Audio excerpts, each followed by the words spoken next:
Good day mga ka-sports natin dyan. Pinom superstar Alyssa Valdez pinaparatangan ng kanyang mga kritiko na di umano ay naiinggit daw to kay Tots Carlos matapos nitong makapuntos ng 38.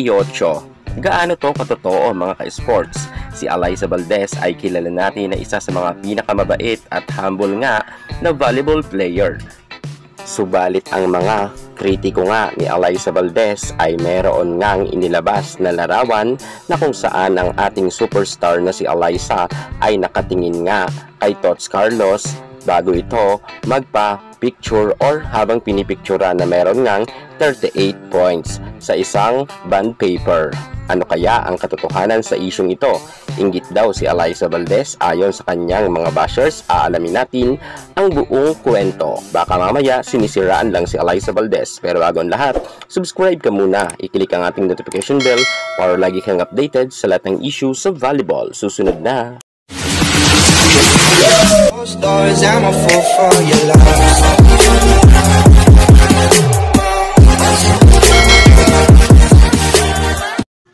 Last game nga ay pumalo nga ang score ni Tots Carlos sa 38 points. Iba talaga ang galing ngayon ni Carlos. Ipinakita niya na talagang karapat-dapat muli siyang ma-awardan bilang best opposite hitter. Isa si Tots Carlos sa dating MVP nga ng Creamline Cool Smashers at mukha ngayon malakas rin ang kanyang laban. Pero ang usap-usapan ngayon dahil nga nagkaroon ng 38 points ang ating Tots Carlos, ang mga bashers nga ni Alyssa Valdez kung ano-ano na lang ang iniisip at kung ano-ano na lang ang kanilang binabatong paratang kay Alyssa Valdez. Siraan lang nila ito at hatakin pababa. Kagaya nga sa isang FB page na kung saan nga nagpost pa nga sila patungkol kay Alyssa na sinasabi nga nila na si Tots daw ang tunay na pinom, bawal mainggit Valdez. Sabi nga nila at may emoji pa na hahaha. Grabe talaga ang mga bashers ni Alyssa Valdez. At nakatingin nga si Alyssa Valdez, kung titingnan nyo may hawak-hawak ang 38 na points itong si Tots Carlos sa isang bond paper at si Alyssa ay nakatingin. At duda na nga ng mga bashers ni Alyssa, ginawa nila ng kwento na naiinggit daw ang ating superstar Alyssa Valdez. Kung sa totoo lang mga ka-sports, malayong mangyari yan dahil si Alyssa Valdez ay hindi mandamot sa kanyang mga ka-teammate. At ang ating Alyssa Valdez, never natin nakitaan na ganito ang ugali. Kahit nang nasa PBB siya, kitang-kita natin sa kanyang pagpasok nga noon sa Pinoy Big Brother na mabait talaga si Alyssa Valdez. Patunay yan na sinasabi nga ng kanyang mga ka-housemate na si Alyssa ay talagang napaka-humble na tao. At marami niyang nagpapatunay na si Alyssa ay hindi nakitaan nga kahit pagkainggit man or pag-aangas nga sa kanyang mga kalaban, lalo higit kung sa kanyang kakampi pa ay never yang gagawin ni Alyssa Valdez. At alam nyo ba mga ka-sports, pinaglololoko lang tayo ng FB page na yan sapagkat karamihan dyan ay si Alyssa Valdez nga ang kanilang ginagawang pulutan. Ang Philippine Volleyball na yan ay very toxic nga na group page kung saan lahat halos dyan binabatikos nila ang ating superstar Alyssa Valdez.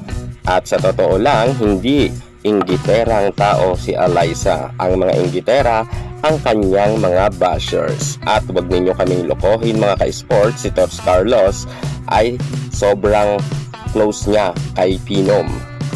At sa katunayan nga dyan, mga ka-sports natin dyan, ang ating Tots Carlos sa isang larawan na yan na kumakalat ngayon sa isang FB page ay edited yan.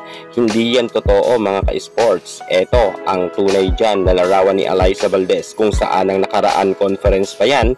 At ng time na yan, si Alyssa ay meron injury. Nakapantalon yan si Alyssa at inedit lang talaga nila yan. Ginawan lang nila ng issue para nga siraan si Alyssa Valdez. Kaya hindi totoo yung mga kumakalat na larawan na naiinggit si Alyssa Valdez kay Tots Carlos. Sa isang interview nga, sinabi nga ni Tots Carlos na very close siya kay Alyssa Valdez at happy siya na kasama niya ito sa isang team at never siyang aalis raw sa Creamline. Hanggat nariyan si Valdez, malakas daw ang kanilang loob. Ayon yan kay Tots Carlos. At syempre, kilala naman natin si Alyssa Valdez na mabait talaga yan. Kahit ano pang paninira ng kanyang mga bashers ay hindi sila magtatagumpay. Hilahin man nila pababa si Alyssa Valdez, batuhin man nila ng mga masasakit na salita, sabihin man nila na laos na at palaos na, pero pakakatandaan natin na hindi na rin mawawala ang kanyang tatak na pangalan sa larangan ng volleyball. Si Alyssa Valdez ay tumatak na talaga at famous na pagdating sa sports sa volleyball. Wala na kayo dyan, magagawa pa. Kung kaya't yung mga inggit dyan kay Alyssa Valdez na pilit talagang gustong pabagsakin ang superstar nga, ang face of volleyball ng Pilipinas, wag na ninyo yan gawin pa, sapagkat nga tulad ng sabi ko, never kayo magtatagumpay dahil ang mabait ay itinataas nga ng may kapal. Yan muna ang pinaka-latest natin sa mundo ng volleyball. Thank you so much. God bless.